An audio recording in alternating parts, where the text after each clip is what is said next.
തൻ്റെ മടിയിലിരുന്ന നെഞ്ചിൽ മുഖം പൂഴ്ത്തി സുഖമായിട്ടുറങ്ങുന്നവളുടെ നെറുകയിൽ മൃദുവായി ചുണ്ടു ചേർത്തു അവി. ഈ ജന്മം എന്ത് പുണ്യം ചെയ്തിട്ടാണോ ഈ നീതിയെ ദൈവം എനിക്ക് തന്നത്?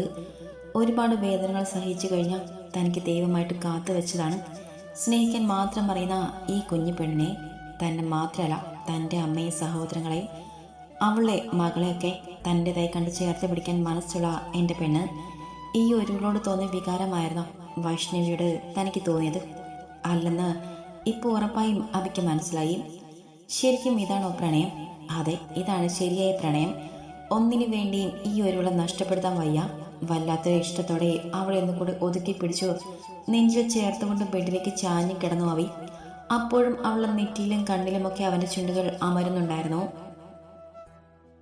നിവിമോളെ ഓർത്ത് വിഷമിക്കാനൊന്നുമില്ല മോനെ. ആ വീട്ടിലുള്ള എല്ലാവരും സ്നേഹിക്കാനും കരുതലോടെ ചേർത്ത് പിടിക്കാനും മനസ്സുള്ളവരാണ്.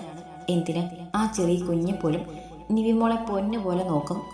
വീട്ടിലേക്കുള്ള യാത്രയിലൊന്നും മിണ്ടാതെ ആലോചനയോടെ ഇരിക്കുന്ന നിരഞ്ജനോട് ശാരദാമ്മ പറഞ്ഞു, എനിക്കറിയാമാ, എങ്കിലും എൻ്റെ കുഞ്ഞ് വയ്യാതെയാകുമ്പോൾ എങ്ങനെ മാറി നിന്നിട്ടില്ല. എൻ്റെ അമ്മ അവളെ പ്രസവിച്ചേ എന്നേയുള്ളൂ. അന്നു മുതൽ അവയുടെ താലിയും ഏറ്റുവാങ്ങി പോകും വരെയും എൻ്റെ നെഞ്ചിൽ കിടന്നുറങ്ങിയ കുഞ്ഞാണവൾ. ഇന്നിങ്ങനെ വയ്യാതെ കണ്ടിട്ട് വരുമ്പോൾ എന്തോ ഒരു വിഷമം. വല്ലയമ്മ മനസ്സിൽ ഒതുക്കിക്കൊണ്ട് നിരഞ്ജൻ മെല്ലെ പറഞ്ഞു, ഇന്നാളും മോൻ പറഞ്ഞതുപോലെ നിവിമോള് നിന്റെ അനിയത്തി മാത്രമല്ല, അഭിമാന്റെ ഭാര്യ കൂടെയല്ലേ. മോള് കൂടെ വരുമോ എന്ന് പേടിച്ച് അവൻ്റെ മുഖഭാവം വാടിപ്പോയിരുന്നു. ആ മുഖത്തു നിന്നറിയാം അവന് മോളുടെ എന്തിഷ്ടമാണെന്ന്. അബിയുടെ അപ്പോഴത്തെ മുഖഭാവം ഓർത്തൊരു ചിരിയോടെ അവർ പറഞ്ഞു. ഞാനും ശ്രദ്ധിച്ചു ചെക്കൻ്റെ മുഖം. അതുകൊണ്ട് കൂടെയാണ് കുഞ്ഞെ ഞാൻ കൂടുതൽ നിർബന്ധിക്കാഞ്ഞത്. എനിക്കിപ്പോൾ സന്തോഷമാണമേ. എൻ്റെ കുഞ്ഞെ അവർ സ്നേഹിക്കുന്നുണ്ട്. അവൾ ആരെയും രണ്ടിലും കളങ്കമില്ല. അത് മതി എനിക്ക്, അവളെ സന്തോഷം. ആ മുഖത്ത് തെളിഞ്ഞ ചിരി, അതൊക്കെ മതി എനിക്ക് അവൾക്കൊപ്പം സന്തോഷിക്കാൻ. പറയുമ്പോൾ അവനെ ചുണ്ടിലും നേർത്തൊരു ചിരി വിരിഞ്ഞു. അല്ല മോനെ, വിനയമൻ്റെ കല്യാണത്തിന് തലേന്ന് പോകുന്നുണ്ടോ നമ്മൾ?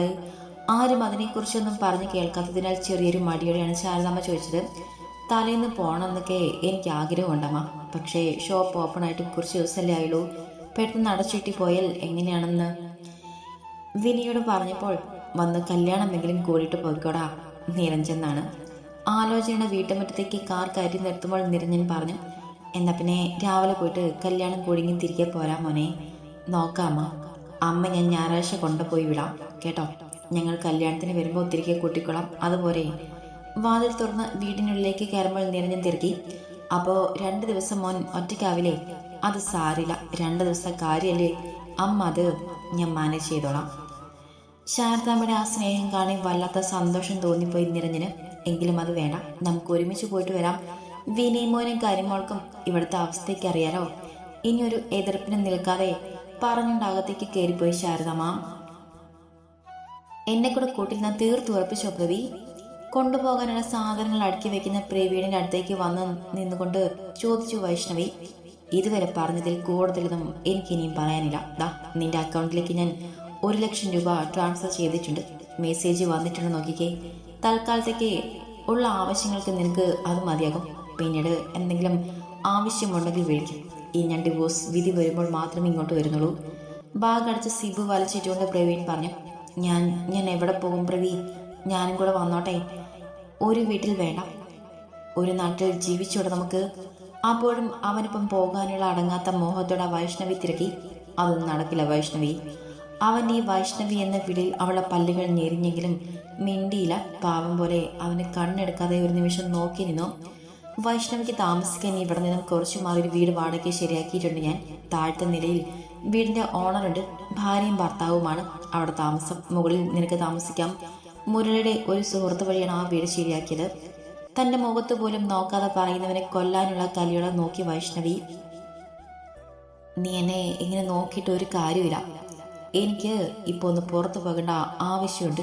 ഞാൻ വരുമ്പോഴേക്കും നീ കൊണ്ടുപോകാനുള്ളതൊക്കെ ആ ബാഗിലെടുത്ത് വയ്ക്കാൻ നോക്ക്. അവളുടെ തെളിച്ചമില്ലാത്ത മുഖത്തേക്ക് നോക്കി പറഞ്ഞു പ്രവീൺ. എൻ്റെ ജീവിതം തകർത്ത് കളഞ്ഞിട്ട് നിനക്ക് ഇങ്ങനെ പെരുമാറാൻ എങ്ങനെ കഴിയുന്നു പ്രവീ? നിന്റെ ജീവിതം തകർത്തത് ഞാൻ മാത്രമല്ല, അതിൽ നീയും പങ്കാളിയായിരുന്നു. എനിക്ക് നിന്നോട് വേദം മോദി നിൽക്കാൻ നേരെയില്ല. ഞാൻ ഇറങ്ങുമ്പോൾ ഈ വീട് പൊട്ടി താക്കോൽ മുരളിക്ക് കൊടുക്കണം. രാത്രി 7 മണിക്കുള്ള ബസ്സിൽ പോകേണ്ടതാണ്. കടുത്ത സ്വരത്തിൽ പറഞ്ഞുകൊണ്ട് പുറത്തേക്ക് ഇറങ്ങി പ്രവീൺ. ആര്യയുടെ വീട്ടുകാർ എന്ത് പറഞ്ഞാലും നീ വഴക്കിനൊന്നും നിൽക്കരുത് പ്രവീണെ. നീ പോവോ മോളെ ഒന്ന് കണ്ട് യാത്ര പറഞ്ഞ് തിരികെ പോകണം. ആര്യയുടെ വീട്ടിലേക്കുള്ള യാത്രയിലാണ് മുരളിയും പ്രവീണും. വയനാട്ടിലേക്ക് പോകും മുൻപ് വേദുവിനൊന്ന് കാണണമെന്ന് പ്രവീൺ വല്ലാതെ ആഗ്രഹിക്കുന്നുണ്ടായിരുന്നു. മറുപടി ഒന്നും പറയാതെ നേരത്തൊന്ന് മോളിക്കൊണ്ട് കണ്ണ് കളിച്ച സീലേക്ക് ചാരിയിരുന്നു പ്രവീൺ. പ്രവീണെ എന്താടാ? അവന്റെ അയിരിപ്പ് കാണാൻ മുരളി മെല്ലെ ചോദിച്ചു. എൻ്റെ മോള് അവളെ മുന്നിൽ ചെന്ന് നിൽക്കാനുള്ള യോഗ്യത പോലും ഇല്ലടാ എനിക്ക്. അച്ഛനും നല്ല നടപ്പറിഞ്ഞിട്ടാവില്ലേ അവൾ ആരിക്കൊപ്പം പോയത്. അതിനുശേഷം എന്നെന്ന് വിളിക്കുക പോലും ചെയ്യാത്തത്. ഇന്ന് എങ്ങനെ അവൾക്ക് മുന്നിൽ ചെന്ന് നിൽക്കുമെന്ന് ഓർത്ത് എന്നെ നെഞ്ചു പൊള്ളുന്നുണ്ട്. വേദിനെ കുറിച്ച് ഓർക്കി അവൻ്റെ ഹൃദയം ഒന്ന് പടഞ്ഞു. എടാ കഴിഞ്ഞതൊക്കെ കഴിഞ്ഞു. നീ വിളിച്ചപ്പോൾ മോളെ കാണാൻ അഭി സമ്മതിച്ചല്ലോ. നീ മോളെ കാണും. 4-5 മാസമായില്ലേ നീ മോളെ കണ്ടിട്ട്? ഞങ്ങൾ പരസ്പരം കണ്ടിട്ട് അത്രയുമായി. പക്ഷെ മോളെ ഞാൻ 2 വട്ടം അവൾ അറിയാതെ മാറുന്ന കണ്ടിട്ടുണ്ട്. എവിടെ വെച്ച്? പ്രവീൺ പറഞ്ഞത് വിശ്വസിക്കാനാവാതെ മുരളി തിരക്കി. അബിയുടെ അളിൻ്റെ ഷോപ്പ് റീഓപ്പൺ ചെയ്താന്ന്. പിന്നീട് ഒരു ദിവസം അവളുടെ പക്കപ്പിറന്നാളിന് 5 രൂപം കാവിൽ വന്നപ്പോഴൊക്കെ ഞാൻ പോയി മാറുന്നത് കണ്ടു. പുറത്തേക്ക് നോക്കിയിരുന്നുകൊണ്ട് പറഞ്ഞു പ്രവീൺ. അന്നൊക്കെ കുഞ്ഞ് അവിടെ വരുമെന്ന് നിനക്ക് എങ്ങനെ അറിയാമടാ? ഷോപ്പിൽ വരുമെന്ന് എനിക്ക് തോന്നി, അതുകൊണ്ട് പോയതാണ്. പിന്നെ പിറന്നാൾ ദിവസം, അതിപ്പോൾ അവൾ ജനിച്ച അന്ന് മുതൽ എല്ലാ മാസവും പക്കപ്പിറന്നാളിന് ആര്യ അവളുടെ പേർക്ക് അർച്ചനയൊക്കെ നടത്തും. അമ്പലത്തിൽ കൊണ്ടുപോകും. അത് മനസ്സിൽ വെച്ച് പോയതാണ്. 2 ദിവസവും ഞാൻ എൻ്റെ മോളെ കണ്ണ് നിറച്ച് കണ്ടു. പക്ഷേ ഇന്ന് അവൾ എന്നെയും കാണും. അവളുടെ മനസ്സിൽ ഞാൻ എന്തെന്ന് ഓർക്കുമ്പോൾ വല്ലാതെ വേദനിക്കുന്നുണ്ട് മുരളി. എനിക്ക് കാണാതെ പോകാനും എനിക്ക് പറ്റുന്നില്ല. ചെയ്തു പോയ തെറ്റുകളിൽ പശ്ചാത്തപിക്കുന്നവരോട് എല്ലാം നീയായി വരുത്തി വശതലി എന്നുകൂടെ ചോദിച്ചു വേദനിപ്പിക്കാൻ മടിച്ചൊന്നും മിണ്ടാതെ കേൾവിക്കാരനായിരുന്നു മുരളി. കാവിന് പുറത്തെ റോഡിൽ എതിർവശത്തുള്ള മൈതാനത്തിൽ പിള്ളേർ സെറ്റ് ഫുട്ബോൾ കളിക്കുന്നത് നോക്കി റോഡരികിൽ ഒതുക്കിയിട്ട കാറിൽ തന്നെ ഇരുന്നു പ്രവീൺ. ഇടയ്ക്കിടയ്ക്ക് നോട്ടം കാവിലേക്ക് വരികയും പോവുകയും ചെയ്യുന്നവരിലേക്കും ഉള്ളിലേക്ക് കയറി പോകുന്ന പടവിലേക്കും നീണ്ടു. ഇനി എൻ്റെ കുഞ്ഞു വരാതെ ഇരിക്കുമോ മുരളി? എന്നെ കാണണ്ടെന്ന് തോന്നിയിട്ടുണ്ടാകും അവൾക്ക്. കാവിനുള്ളിലേക്ക് കാണാൻ പറ്റും വിധത്തിൽ ഒന്ന് എത്തി നോക്കിയിട്ട് വല്ലായ്മയുടെ തിരക്കി പ്രവീൺ. കൊച്ചിനെ ഇവിടേക്ക് കൊണ്ടുവരാമെന്ന് അവി സമ്മതിച്ചു തരേ, അപ്പം വരും. ഇനി ആ ഈ വീട്ടിലെന്നായിരുന്നെങ്കിൽ അത് ഇന്നലെ തന്നെ അബി പറഞ്ഞേനെ. നീ ഇങ്ങനെ ടെൻഷൻ ആവാതെ. പ്രവീണിൻ്റെ വാണിയെ താഴ്ന്നു പോയി മുഖം കാണി അവൻ്റെ തോളിൽ തട്ടി പറഞ്ഞിട്ട് കാറിൻ്റെ ഡോർ തുറന്ന് പുറത്തേക്ക് ഇറങ്ങിയിരുന്നു. കാവിൻ്റെ പടിക്കെട്ടിലേക്കും റോഡിൻ്റെ അറ്റത്തേക്കും മാറി മാറി നോക്കിയിരുന്നു മുരളി. എടാ മോള് വരുന്നുണ്ട്. പടികൾക്ക് മുകളിൽ നിന്നും നിവിയുടെ കൈയും പിടിച്ച് ചുറ്റിനും നോക്കുന്ന വേദുവിനെ കാണി മുരളി വെപ്രാളത്തോടെ പറഞ്ഞു. എവിടെ എവിടെ എൻ്റെ കുഞ്ഞ്? കാറിൽ നിന്നും പുറത്തേക്ക് ഇറങ്ങിയ പ്രവീൺ കൊതിയോടെ തിരക്കി. ദേ ആ പടി ഇറങ്ങി വരുന്നുണ്ട്. മുരളി പറഞ്ഞത് കേൾക്കിയ പ്രവീണിന്റെ കണ്ണുകൾ ആർത്തിയുടെ ആ പടിക്ക് മേലേക്ക് പാഞ്ഞു. നിവിതയുടെ കൈയും പിടിച്ച് തെളിച്ചമില്ലാത്ത മുഖത്തോടെ വരുന്ന വേദുവിനെ കാണി പ്രവീണിന്റെ കണ്ണൊക്കെ നിറഞ്ഞു. അത് ആ പെൺകൊച്ചല്ലേ അവിടെ? ചോദിച്ചുകൊണ്ട് മുരളി മുഖം തിരിച്ച് പ്രവീണിനെ നോക്കി. പോക്കറ്റിൽ നിന്നും എടുത്ത തുവാല കൊണ്ട് നിറഞ്ഞു പോയ കണ്ണുകൾ ഒപ്പുമ്പോൾ പ്രവീണൊന്ന് മൂളി. ഞാനങ്ങോട്ട് മാറി നിൽക്കാം, നീ മോളോട് സംസാരിക്കുക പറഞ്ഞിട്ട് വേദുവിനെ ഒന്ന് നോക്കി ചിരിച്ചിട്ട് മുരളി കുറച്ച് അങ്ങോട്ട് മാറി നിന്നു. അമ്മായി അച്ചയുടെ കാർ. പടിക്ക് താഴെ ചുറ്റിനും നോക്കേ റോഡിന്റെ എതിർവശത്ത് ഒതുക്കിയിട്ടിരുന്ന പ്രവീണിന്റെ കാർ കണ്ണിൽപ്പെട്ടതും വേദു കുഞ്ഞൊരു വെപ്രാട്ടറെ നിവിയോട് പറഞ്ഞു. മോളെ ചെല്. എന്തൊക്കെ തെറ്റ് ചെയ്തെന്ന് പറഞ്ഞാലും മോളുടെ അച്ഛയാണ്. അതുപോലെ മോളെ കാണാൻ ആഗ്രഹിച്ചു വന്നതല്ലേ. പിണക്കൊന്നും വേണ്ട കേട്ടോ. വേദുവിന്റെ തലയിൽ തലോടിക്കൊണ്ട് നിവി പറഞ്ഞു. എനിക്ക് പിണക്കില്ലല്ലോ. വേദു കുഞ്ഞൊരു ചിരിയോടെ തന്നെ പറഞ്ഞു. എന്നാ കുഞ്ഞു ചെല്. അമ്മ ഇതാ ഈ പടിയിലിരിക്കാം, വേഗം പോയി കണ്ടിട്ട് വാട്ടോ. ആ പടിക്കെട്ടിന് താഴെ ചൂണ്ടിക്കാട്ടി വേദുവിന്റെ കവളന്ന് കിള്ളിയിട്ട് പറഞ്ഞു നിവി. വേദു മെല്ലെ ഒന്ന് തലയാട്ടിക്കൊണ്ട് ധൃതിയൊന്നുമില്ലാതെ പ്രവീണിന്റെ അടുത്തേക്ക് നടന്നു. തനിക്കരികിലേക്ക് നടന്നു വരുന്ന വേദുവിനെ നോക്കി നിൽക്കെ പ്രവീണിന്റെ കണ്ണുകൾ നിറഞ്ഞു നിറഞ്ഞു വന്നു. മെറൂൺ കളറിലെ പട്ടുപാവാടയും ഗോൾഡൻ നിറത്തിലെ ബ്ലൗസും അണിഞ്ഞ് നീണ്ടുള്ള കുറഞ്ഞ തലമുടി വിടർത്തിയിട്ട് തൻ്റെ അടുത്ത് വന്ന മോളെ നിറം വീഴ്ചയുടെ നോക്കിയിരുന്നു പ്രവീൺ. വേദുട്ടി മോളെ. തന്നെ കണ്ണ് ചിമന്ന് നോക്കി നിൽക്കുന്ന മോളെ കവിളിൽ കൈ ചേർത്തുകൊണ്ട് പ്രവീൺ വിളിച്ചു. പ്രവീണിന്റെ ആ നിൽപ്പും വിളിയും കണ്ട് കേട്ടും നിന്ന വേദു മൃദുവായിട്ടൊന്നും മോളി. പിണക്കാണോ അച്ചയുടെ പൊന്നുമോള് അച്ചയോട്? പഴയ അതേ സ്നേഹത്തോടെ തിരക്കി അയാൾ. എന്തിനാ? എനിക്ക് അച്ചയുടെ ഒരു പിണക്കമില്ല. അച്ഛൻ്റെ മുഖത്തേക്ക് നോക്കി തന്നെയാണ് ചെറുച്ചീരിയുടെ വേദു പറഞ്ഞത്. ശരിക്കും പിണക്കമില്ലേ? പ്രവീൺ വീണ്ടും തിരക്കി. അവളില്ലെന്ന് മോളിക്കൊണ്ട് തലയാട്ടി. പിന്നെന്താ, അന്ന് അച്ഛൻ മരിച്ച കുഞ്ഞ് അവിടെ നിന്നപ്പോൾ അച്ചയോട് മിണ്ടാതെ മാറി നടന്നത് അന്ന് തന്റെ മുഖത്ത് പോലും നോക്കാതെ നിന്നതൊക്കെ ഓർത്ത് അവളുടെ കൈ പിടിച്ച് അടുത്തേക്ക് നിർത്തിക്കൊണ്ടാണ് പ്രവീൺ ചോദിച്ചത്. സങ്കടം കൊണ്ട്. എൻ്റെ അച്ഛൻ മാത്രം എന്താ ഇങ്ങനെ ഓർത്തപ്പോൾ ശരിക്കും സങ്കടം വന്നു. അതുകൊണ്ടാണ് ഒന്നും മിണ്ടാതിരുന്നത്. എൻ്റെ അമ്മ പാവമല്ല അച്ഛയെ. പിന്നെ എന്തിനാ അച്ഛൻ ഇങ്ങനെയൊക്കെ ചെയ്തത്? എനിക്ക് അച്ഛൻ എന്ത് ഇഷ്ടമായിരുന്നെന്നോ. പക്ഷേ എൻ്റെ പാവ അമ്മ കരഞ്ഞതൊക്കെ അച്ഛൻ കാണുന്നതാണെന്ന് അറിഞ്ഞപ്പോൾ എനിക്ക് എന്തോരം സങ്കടമായെന്നോ. എൻ്റെ അമ്മയ്ക്കിനി ഞാൻ മാത്രമേ ഉള്ളൂ. അപ്പോഴാണ് എൻ്റെ അമ്മയുടെ മുഖത്തെ നല്ലൊരു ചിരി പോലും ഞാൻ കാണുന്നത്. ശ്വാസം പോലും വിടാതെ പറയുമ്പോൾ വേദിൻ്റെ കണ്ണുകൾ നിറഞ്ഞു. എപ്പോഴും അച്ഛയോട് പറയണമെന്ന് മനസ്സിൽ കരുതി വെച്ചതായിരുന്നു ഇതൊക്കെ. അച്ഛ ഇഷ്ടമായിരുന്നെന്ന് ഇപ്പോൾ ഇഷ്ടമില്ലെന്നാണോ? ആ കുഞ്ഞു മനസ്സ് അച്ഛൻ്റെ കുത്തഴിഞ്ഞ ജീവിതം മനസ്സിലാക്കിയിരിക്കുന്നു എന്നോ? ഈ നിമിഷം പ്രവീണിന്റെ തൊണ്ടയിൽ കയ്പ് നിറഞ്ഞു. മരണത്തെ ആഗ്രഹിച്ചു പോയിരുന്നു അവൻ്റെ മനസ്സ്. മോളെ, വിങ്ങുന്ന നെഞ്ചോടെ വിളിച്ചു പ്രവീൺ. അച്ഛ വിഷമിക്കേണ്ട, എനിക്ക് അച്ഛയുടെ ദേഷ്യമൊന്നുമില്ല. ഇപ്പോൾ എന്നെ എന്തിനാ കാണണമെന്ന് പറഞ്ഞത്? നിറഞ്ഞ കണ്ണുകൾ പുറം കൈ കൊണ്ട് തുളച്ചിട്ട് വേദി തിരക്കി. അച്ഛ പോവുകയാണ് അങ്ങ് ദൂരെ വയനാട്ടിലേക്ക്. അവൻ പറഞ്ഞു കേട്ടൊരു പകപ്പോടെ വേദു മുഖമുയർത്തി നോക്കി. അച്ഛ തെറ്റ് ചെയ്തു പോയി മോളെ. അതൊക്കെ ഇനിയും ആവർത്തിക്കാതെ ജീവിക്കാനുള്ള ശ്രമത്തിലാണ് അച്ഛ. ഈ നാട്ടിൽ ജീവിച്ച് ഇനിയും അച്ഛയുടെ കുഞ്ഞിനെ നാണക്കേട് വരുത്തില്ല അച്ഛ. നല്ലോണം പഠിക്കണം. എൻ്റെ കുഞ്ഞിനെ പഠിക്കാൻ വേണ്ടതൊക്കെ അച്ഛ ചെയ്തിട്ടുണ്ട്. ഇത് അതിൻ്റെ പാസ്ബുക്കാണ്. പിന്നെ വീടിൻ്റെ ഡോക്യുമെൻറ്റ്സ് ഒക്കെ ഇതിലുണ്ട്. മോൾ ഇതൊക്കെ അമ്മയുടെ കയ്യിൽ ഏൽപ്പിക്കണം.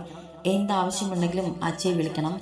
അവളെ തലയിൽ തല ഓടിക്കൊണ്ട് പറയുമ്പോൾ നെഞ്ചി പൊട്ടി ചത്തു പോകുമെന്ന് തോന്നി പ്രവീണിന്. ഇതൊന്നും എനിക്ക് വേണ്ട അച്ഛൻ. ഇതൊക്കെ അച്ഛ തന്നെ സൂക്ഷിച്ചാൽ മതി. അച്ഛ തനിക്ക് നേരെ നീട്ടിയ ആ ഫയൽ വാങ്ങാതെ നിരസിച്ചു വേദ. ഇതൊക്കെ എൻ്റെ കുഞ്ഞിന് അവകാശപ്പെട്ടതാണ്. മോൾക്ക് പഠിക്കണ്ടേ? മുൻപ് പറഞ്ഞ പോലെ ഡോക്ടർ ആവണ്ടേ? അതിന് ഒരുപാട് പൈസ വേണം. അച്ഛ അതിനു വേണ്ടി കരുതി വെച്ചതാണ് ഈ പാസ്ബുക്കിലുള്ളത്. പറഞ്ഞുകൊണ്ട് പ്രവീൺ ആ ഫയൽ അവളുടെ കയ്യിൽ പിടിപ്പിക്കാൻ നോക്കി.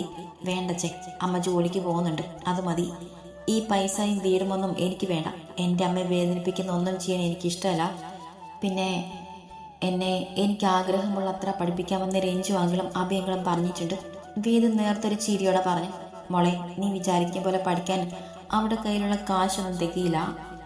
വേദു നിരഞ്ജന്റെ പേര് പറഞ്ഞത് ഇഷ്ടമായില്ലെങ്കിലും പുറത്ത് കാണിക്കാതെ അവളെ പറഞ്ഞ് മനസ്സിലാക്കാൻ ശ്രമിച്ചു. ഇല്ലെങ്കിലും എനിക്കത് വേണ്ടച്ചേ. അച്ഛക്ക് എന്നെ കാണാൻ തോന്നിയാൽ ഇപ്പം വിളിച്ച പോലെ വിളിച്ചാൽ മതി, ഞാൻ വന്നോളാം. അതുപോലെ എനിക്ക് കാണാൻ തോന്നിയാൽ ഞാനും വിളിക്കാം. ഇപ്പം ഞാൻ പോട്ടെ അച്ഛേ.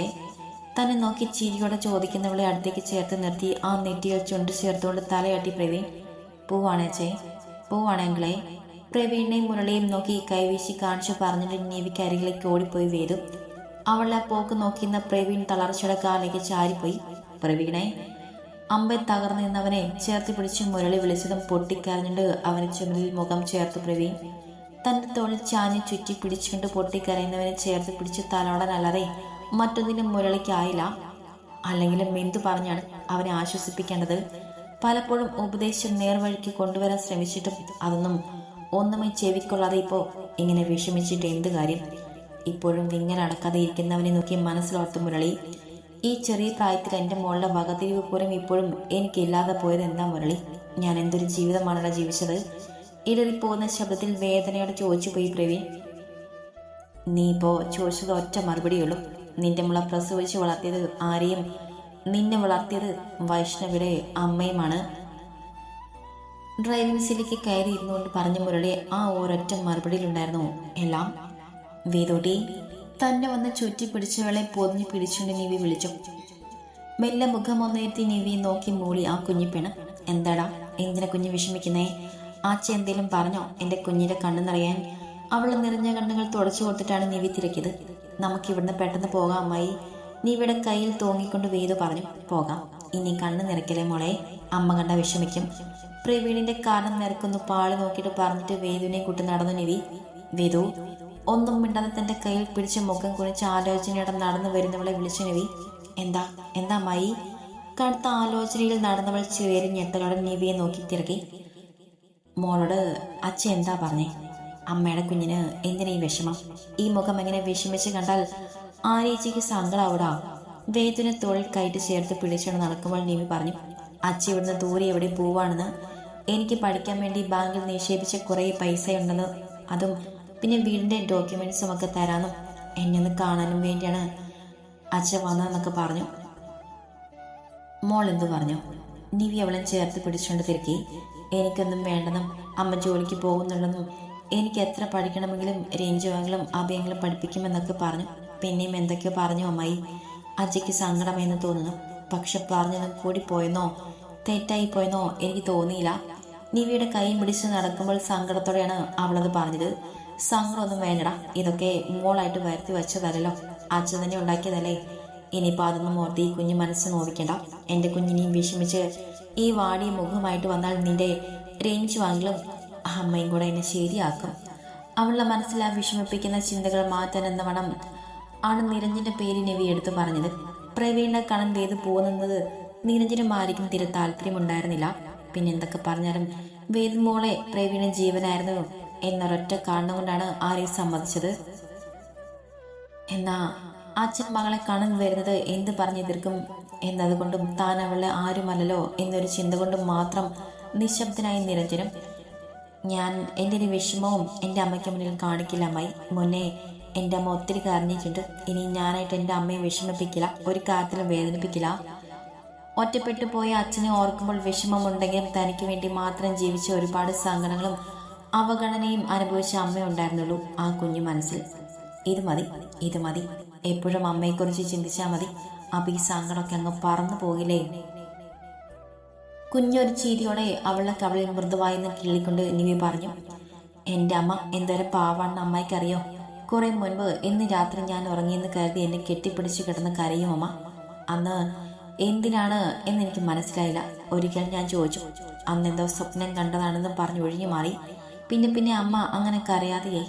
പിന്നീട് കുറെ കഴിഞ്ഞൊരു ദിവസം അച്ഛയും അമ്മയും വഴക്കിടുന്നത് ഞാൻ കേട്ടു. അന്ന് അച്ഛയുടെ വായിൽ തന്നെ ഞാൻ അറിയും എൻ്റെ അച്ഛൻ എത്ര മോശമാണെന്നോ. അന്നൊക്കെ ഞാൻ കേട്ടെന്ന് മനസ്സിലായപ്പോൾ അമ്മ എന്നോട് ചോദിച്ചത് എന്തെന്ന് അറിയാം അമ്മയ്ക്ക്.